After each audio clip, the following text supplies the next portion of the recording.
Educar a família, educar o cuidador, seja ele próximo ou não. Diante do Alzheimer, é preciso não apenas estar informado, todos precisam estar amparados. Encontrar com outras pessoas que passam pelo mesmo problema pode ser muito reconfortante.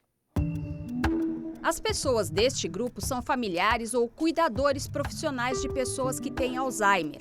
Elas se reúnem uma vez por mês para receber informações, ouvir relatos e tirar dúvidas sobre a doença.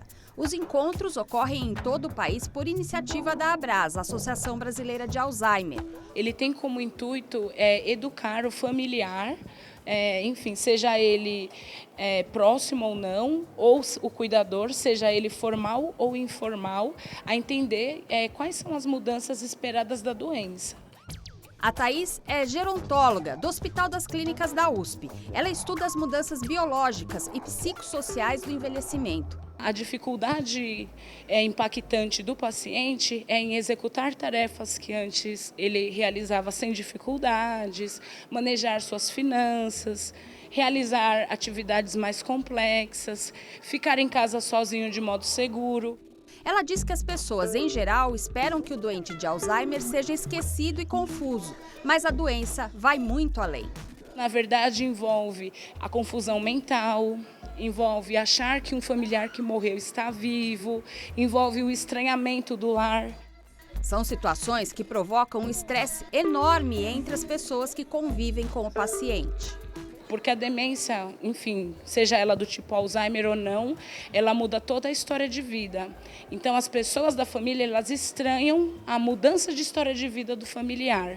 O fato da pessoa ficar infantilizada, ter comportamentos inadequados. Então, isso choca a família como um todo.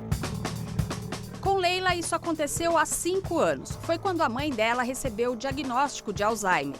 Ela sempre foi a principal cuidadora, mas foi há 3 anos, quando passou a frequentar estas reuniões, que começou a mudar a forma de se relacionar com a mãe. Enquanto eu não frequentava as reuniões da ABRAS, eu fiz muita bobagem. E nas reuniões eu percebi, aí você vai entendendo que tudo que eu achava que era birra e que eu batia de frente com a minha mãe, você percebe que é a doença. Então, você compreendendo, você lida melhor, é melhor para o paciente e você se acalma também, né? E o familiar de uma pessoa com Alzheimer, ele sofre muito, porque é muita pressão emocional. E quanto mais apoio você tiver, melhor. É fundamental. O Natanael conta que já aprendeu muito sobre a doença. Mesmo assim, não pretende deixar o grupo. Que é uma doença evolutiva e a cada momento as coisas vão modificando e são novas situações, uma situação não é igual a outra e aqui a gente troca as experiências e vai sabendo lidar com tudo isso. Entender os múltiplos aspectos da doença e conhecer o doente é muito importante para que o paciente tenha qualidade de vida.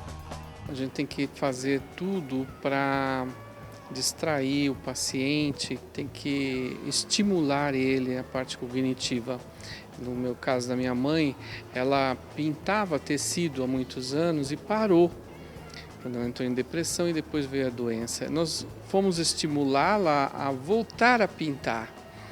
E aquilo foi fantástico para ela. A gente sempre dá esse exemplo, que eu acho que é válido. Não, pode não ser para todos, mas para algum pode.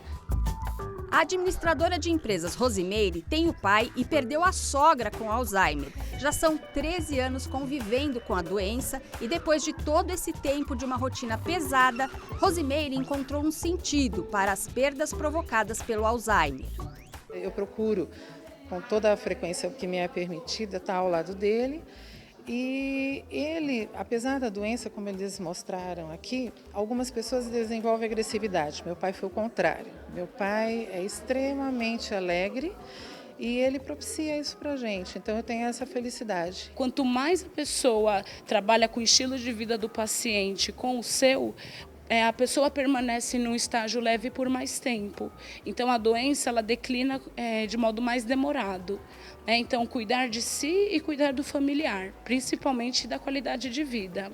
Saiba agora quais os medicamentos existentes para o tratamento de Alzheimer. Atualmente, a gente tem 2 linhas de tratamento para as demências, né, para a demência de Alzheimer. São os remédios que mexem com a via do glutamato e os remédios que mexem com a via da acetilcolina, porque acetilcolina e glutamato são 2 neurotransmissores que tem no sistema nervoso central da gente, que são responsáveis, em tese, pelo aprendizado, pela memória, comportamento, enfim. São os únicos 2 tipos de medicamentos atualmente que podem ser usados com eficácia estabelecida para a demência de Alzheimer. O resto é perfumaria.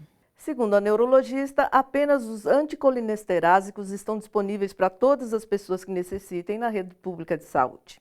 Outra dúvida de todos que têm que lidar com um doente de Alzheimer é sobre se colocar o familiar em casa de repouso ou de tratamento pode ser considerado abandono. Não é abandono de jeito nenhum, é sempre uma possibilidade, outra que tem que ser pensada. Cerca de 80% dos cuidadores, eles abdicam de tudo que eu falo, dos seus sonhos, da sua vida, profissão. Muitos abdicam de casamento, de sair, de ter uma vida social para ficar em casa cuidando de um pai, de uma mãe, de um tio. Então, aquela pessoa recebe uma carga muito grande. É muito cansativo para ela ficar, às vezes, na casa. E, de repente, tem pessoas que elas se veem naquele dilema. Ou eu cuido da minha mãe, ou eu vou trabalhar e conseguir dinheiro. Qual exame é usado para diagnosticar o Alzheimer?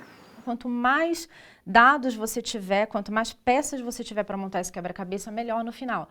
Mas aí você precisa ter, por exemplo, um exame de imagem, uma ressonância, uma tomografia, um exame que é o SPECT cerebral, que é um exame funcional para a gente ver como o cérebro está funcionando como um todo, ou uma avaliação cognitiva, que é um misto de testes que você vai avaliar todas as funções cognitivas do paciente, não só a memória.